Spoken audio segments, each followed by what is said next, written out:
jumpa, salam sehat. Marilah kita awali hari ini dengan berdoa yang didasarkan pada bacaan Doa pagi. Akan menjadi apakah anak ini nanti? Dalam nama Bapa dan Putra dan Roh Kudus. Amin. Bapa, Nabi Maleaki menyampaikan amanat-Mu bagi bangsa terpilih dengan mengingatkan kasih-Mu yang istimewa kepada bangsa. Bila bangsa itu setia, maka bencana dan duka cita akan bisa diatasi. Nabi melihat bahwa kedatangan kembali utusan-Mu perlu untuk menyadarkan bangsa akan perlunya pertobatan. Rahmat telah ditawarkan, dan pertobatan sebetulnya mungkin dilaksanakan bila orang tidak menjadi keras hati. Nabi mengingatkan kembali akan kedatangan Elia sebagai tanda hadirnya hari-Mu. Kedatangan kembali itu mestinya menjadi awal pembangunan hidup beribadah sejati. Bagi orang beriman kini, Elia memang sudah kembali dalam diri Yesus Kristus yang membaharui ibadah dalam roh dan kebenaran. Ibadah sejati yang dibangun dalam hubungan dengan Engkau bukan hanya berwujud dalam genisah, melainkan juga dalam kehidupan dengan menjadikan hidup bersama sebagai simpul kasih-Mu yang nyata.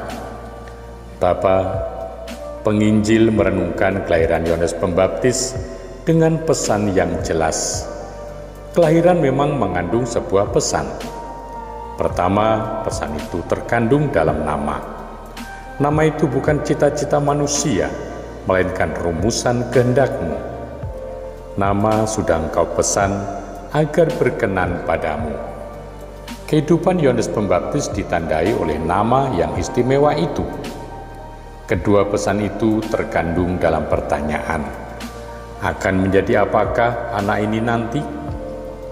Manusia memang bisa bertanya. Engkau yang akhirnya memberikan jawaban menentukan pada segala pertanyaan kami, manusia.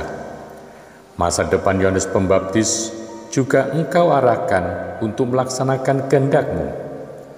Dengan demikian, Yohanes Pembaptis sungguh menjadi tokoh yang berkenan kepadamu. Dengan merenungkan kedudukan dan peranan Yohanes Pembaptis, penginjil mau menyadarkan pembaca betapa besar makna kelahiran tokoh ini. Namun lebih besar lagi makna kelahiran Yesus Kristus yang mengubah dimensi dan perspektif hidup orang Kristiani.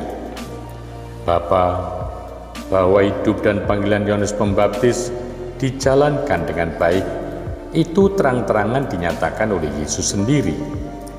Ia itu seorang nabi, ya, lebih dari sembarang nabi, sebab ia itu nabi yang meratakan jalan Tuhan, suara yang menyiarkan datangnya Sang Sabda, nabi yang membaptis Yesus di Sungai Yordan, dan yang memberi kesaksian tentang Sang Anak Domba. Ia yang melihat Roh Kudus turun dan melayang-layang di atasnya.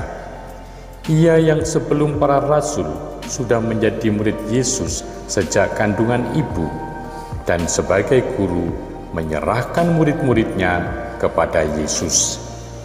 Ia yang sebagai nabi di Israel berani menentang raja dan penguasa, Raja Herodes, dan demi kebenaran ia menjadi martir sebelum para rasul juga. Ia yang terbesar dari semua, yang lahir dari wanita. Tetapi kita, Anda dan saya, yang terkecil di kerajaan surga, lebih besar kedudukannya daripada Dia.